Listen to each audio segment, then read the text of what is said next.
Hello दोस्तों, मैं अनुज सिंह राणा। मैं आज आपके सामने साइंस का एक चैप्टर है लाइट, उसको लेकर आया हूँ। आप सभी को पता है ये क्लास 10th का फिजिक्स का पहला चैप्टर है और हर वर्ष बोर्ड पेपर में इससे करीबन 3 से 4 क्वेश्चन हर वर्ष आते हैं। ये बहुत ही इंपॉर्टेंट चैप्टर है और मैं आपको इतना वादा कर सकता हूँ कि जितना भी मैं इस चैप्टर में पढ़ाऊंगा इससे एक भी क्वेश्चन बाहर नहीं आएगा। ठीक है। और मैं जो भी पढ़ाऊंगा बाइलिंगुअल में पढ़ाऊंगा ताकि हिंदी मीडियम का हो चाहे इंग्लिश मीडियम का, दोनों इस चैप्टर को आसानी से समझ सकेंगे। ठीक है। तो मैं देर ना करके डायरेक्ट इस चैप्टर को स्टार्ट करता हूँ। अब सबसे पहले बात यही होती है कि जो चैप्टर का नाम है लाइट, लाइट होता क्या है। तो हमेशा याद रखिए, जो लाइट होता है, light is the form of energy. Light क्या है? लाइट एनर्जी की एक फॉर्म है। फॉर्म मतलब रूप। अगर हिंदी में इसको लिखना चाहूं तो प्रकाश क्या होता है? ऊर्जा का एक रूप है। ठीक है। जैसे आप लोग देखते होंगे कि हमें प्रकाश दिखता है, जैसे सन से जो लाइट आ रही है, तो लाइट जो आ रही है वो एक्चुअली में होती एनर्जी है। वो किस में कन्वर्ट हो चुकी होती है? प्रकाश में, लाइट में। ठीक है। तो प्रकाश क्या है? ऊर्जा का एक रूप है। ठीक है। और आप सभी को पता है कि जितने भी लिविंग थिंग्स है, चाहे वो हम इंसान हो, पेड़ पौधे हों या अ, पशु हूँ, उन सभी को किसकी जरूरत पड़ती है? एनर्जी की जरूरत पड़ती है। ठीक है। तो अब हमारी बॉडी को एनर्जी का कौन सा फॉर्म? दूसरे फॉर्म की जरूरत पड़ती है। उसी तरह पेड़ पौधों को किस फॉर्म की आवश्यकता होती है? लाइट की होती है। आप सभी को पता है कि प्रकाश संश्लेषण करके, फोटोसिंथेसिस करके वो क्या करते हैं? भोजन को बनाते हैं। ठीक है। तो आप सभी को पता है लाइट क्या हुआ? एनर्जी का एक फॉर्म हुआ, एक रूप हुआ है। ठीक है।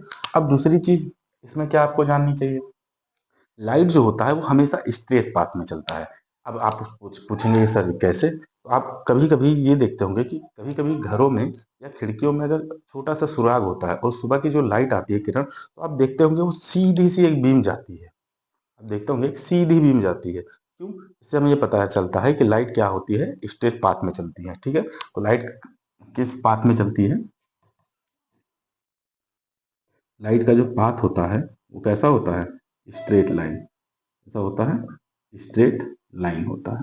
ऐसे को हम हिंदी में अगर लिखना चाहेंगे तो सीधी रेखा या सरल रेखा में होता है।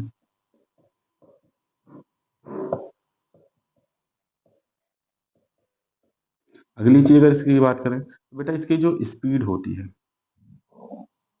क्या होती है? 3 × 10⁸ मीटर पर सेकेंड। ठीक है। तो सर हमने कितनी चीज बताई कि लाइट होता क्या है? एनर्जी का एक फॉर्म होता है, रूप होता है। ठीक है।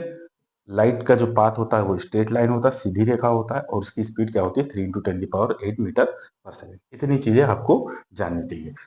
चैप्टर में लाइट का रोल है, लेकिन सर हमें नॉर्मली लाइट नहीं पढ़ना है, इसकी प्रॉपर्टी पढ़नी है। ठीक है। जैसे आपको पढ़ना है रिफ्लेक्शन, रिफ्रैक्शन। ठीक है। ये दो चीज, परावर्तन और अपवर्तन पढ़ना है। तो मतलब प्रकाश का वहां यूज होगा और प्रकाश की हमें प्रॉपर्टी पढ़नी है। ठीक है। अब आगे हम इसकी बात करते हैं, जो मेन इसका चैप्टर का सार है, जो हमें पढ़ना है, जो पेपर में आता है, वो आगे बात करते हैं। सबसे पहला जो आता है इसमें वो होता है रिफ्लेक्शन ऑफ लाइट। क्या है? Reflection of light. ठीक है। इसको हिंदी में कहते हैं प्रकाश का परावर्तन। ठीक है। जो चाहे वो इस चीज को, जो मैं लिखता हूँ वो लिख सकता है, तो बाकी आप समझ जा रहे हैं, समझ सकते हैं। अब सबसे पहले बात करते हैं इसका जो नाम है उसको तोड़ने की। देखो आपने हमेशा कहीं ना कहीं तो सुना होगा रिफ्लेक्ट हो रहा है, कोई चीज रिफ्लेक्ट हो रही है। ठीक है। तो वही बात यहाँ पे है। रिफ्लेक्ट का मतलब होता है किसी चीज का जाके वापस आना। ठीक है। तो यहाँ पे बात किसकी हो रही है? लाइट की। लाइट की रिफ्लेक्शन की हो रही है, तो लाइट का किसी जगह जाकर वापस आ जाना ही क्या कहलाता है? Reflection of light. उसी हिंदी को हम क्या कहते हैं? प्रकाश का परावर्तन। अब चूंकि ये भाषा तो हमारी बोलचाल की भाषा, जो मैंने अभी बता दी, ये हम चूंकि साइंस पढ़ रहे हैं, बोर्ड पेपर में लिखेंगे तो उसको साइंटिफिक भाषा में लिखेंगे, तभी हमें बोर्ड बोर्ड एग्जामिनर नंबर देगा। तो हम उसी भाषा में चलिए आपको बताते हैं। ठीक है। अगर हम एक स्मूथ सरफेस ले लें, कैसी लें? स्मूथ सरफेस, और दूसरा सरफेस क्या हो? पेंटेड हो या ऐसा हो कि लाइट आर पार ना जा सके। मान लो मैंने एक ग्लास लिया, उसका दूसरा सिरा क्या कर दिया? पेंट कर दिया। ठीक है, मैंने एक गिलास लिया, कांच लिया, चिकनी सतह ली, दूसरी सतह को क्या कर दिया, पेंट कर दिया, ताकि लाइट क्या हो, आर पार ना जा सके। ठीक है, ऊपरी सतह कैसी हो, आप समझ सकते हैं, ग्लास कैसा होता है, एकदम चिकना स्मूथ सरफेस होती है। ठीक है, अगर मैं इस सरफेस पे एक मान लीजिए यहाँ पर सोर्स ऑफ लाइट है, यहाँ से लाइट क्या कर रहे हैं, यहाँ से इस पर आ रही है और यहाँ पर जाके इस पर इंसिडेंट हो गई, इंसिडेंट मतलब टकरा गए। ठीक है, ये क्या है, लाइट की रे है। और इंसिडेंट करने के बाद अब आप जानते हैं इंसिडेंट होगी, अगर लाइट इस पर इंसिडेंट हो रही है और दूसरी सरफेस पेंटेड है, इसका मतलब लाइट आर पार नहीं जा पाएगी। तो क्या होगा, ये लाइट यहाँ से टकराने के बाद फिर से वापस चली जाएगी। ठीक है, तो बेटा ये जो लाइट आई, टकराई, टकरा कर वापस चली गई, बेटा ये पूरी जो प्रोसेस हुई इसी को हम बोलते हैं रिफ्लेक्शन ऑफ लाइट। अगर नॉर्मल भाषा में तो हम यही कहेंगे, लेकिन से अगर इसको साइंटिफिक भाषा में इसको कहते हैं इंसिडेंट रे।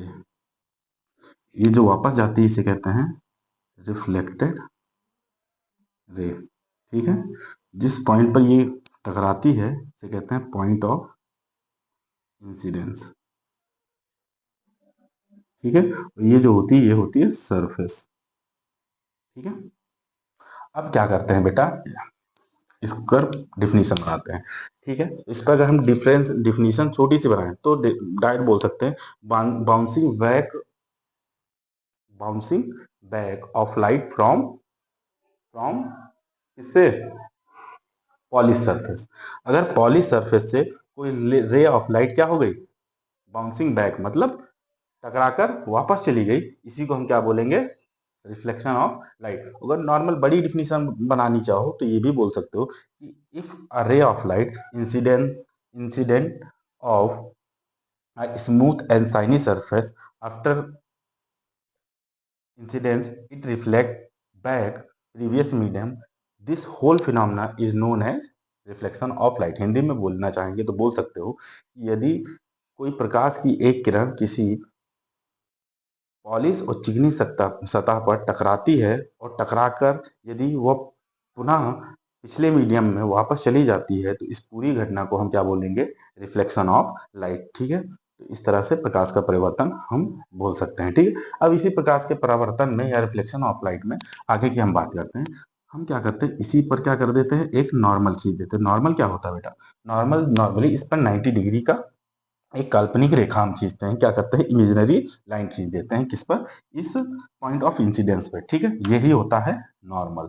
ठीक है, इस नॉर्मल के और इंसिडेंट रे के बीच एक एंगल बनता है, इसी को हम बोलते हैं स्मॉल आई। ये angle small I, incident angle. और इस रिफ्लेक्टेड रे और इस नॉर्मल के बीच एक एंगल बनता है आर, इसे बोलते हैं रिफ्लेक्टेड एंगल। ठीक है, अब इसी से रिलेटेड इसके लॉज हैं, लॉ ऑफ रिफ्लेक्शन। ठीक है, लॉज ऑफ रिफ्लेक्शन, बेटा इसके दो लॉज हैं। पहला लॉ क्या कहता है कि जो इंसिडेंट एंगल है, ये एंगल का साइन है, और आई इंसिडेंट एंगल है, और जो ये आर है वो रिफ्लेक्टेड एंगल है। ठीक है, ये दोनों आपस में क्या होते हैं, बराबर। इसका कहने कहने का मतलब क्या है कि अगर मान लो कोई सतह चिकनी है, स्मूथ है, अगर कोई लाइट आकर इस पर टकराएगी तो नॉर्मल के साथ जो एंगल बनाएगी वही एंगल जब ये वापस जाएगी तो उसका नॉर्मल के साथ जो एंगल होगा वो दोनों बराबर होगा। ठीक है, वही मैंने लिखा, इंसिडेंस एंगल और रिफ्लेक्टेड एंगल दोनों आपस में क्या होते हैं, बराबर। मतलब जो एंगल यहाँ बनेगा वही एंगल यहाँ। हमेशा याद रखा, इंसिडेंट रे और नॉर्मल के बीच जो एंगल बनता है उसे हम क्या बोलते हैं, इंसिडेंट एंगल। और जो नॉर्मल और रिफ्लेक्टेड रे के बीच बनता है उसी को हम क्या बोलते हैं, रिफ्लेक्टेड एंगल। ठीक है, ये तो है पहला लॉ, इसे कहते हैं लॉ ऑफ रिफ्लेक्शन का पहला लॉ। दूसरा लॉ क्या कहता है, जो यहाँ पे डायग्राम है वही डायग्राम मैं यहाँ पे लिख दूंगा, देखो कैसे। Incident ray, reflected ray and normal lie in a same plane. मतलब ये जो इंसिडेंट रे है, ये जो रिफ्लेक्टेड रे है और ये जो नॉर्मल है, ये तीनों के तीनों एक ही सरफेस पर क्या कर रहे हैं, लाई कर रहे हैं, मतलब एक ही सरफेस पर उपस्थित है। ठीक है, यही इसका दूसरा क्या है, लॉ है। तो हम इसको लिख सकते हैं, incident ray, reflected ray and the normal all lie in a same plane. ठीक है, यही सेकंड लॉ है। बस याद हो गया सब चीज। तो हम सीधे सीधे इस पर यही कह सकते हैं बेटा, देखो हिंदी में अगर इसी चीज को मैं पुनः बता दे रहा हूँ, ठीक है। ये जो आपतित, इसे कहते हैं आपतित किरण, इसे कहते हैं परावर्तित किरण। ठीक है, तो जो आपतित किरण है और ये जो परावर्तित किरण है और ये जो पॉइंट ऑफ इंसिडेंस है, आपतन बिंदु इसे कहते हैं, ये तीनों के तीनों एक ही सतह पर क्या कर रहे हैं, सिचुएटेड हैं, उपस्थित हैं। ठीक है, इस तरह से ये पूरा हो गया। ठीक है, अब आज के लिए सिर्फ इतना ही। तो आप अब कल जो हम बात करेंगे तो इसके आगे की चीजों को लेकर बात करेंगे, तो आप अभी तक इतना आप पढ़ लीजिए। बाकी अगर आपको अच्छा लगा है तो इसको शेयर करें और से ज्यादा लोगों को ये पहुंचा दें। ठीक है, जय हिंद।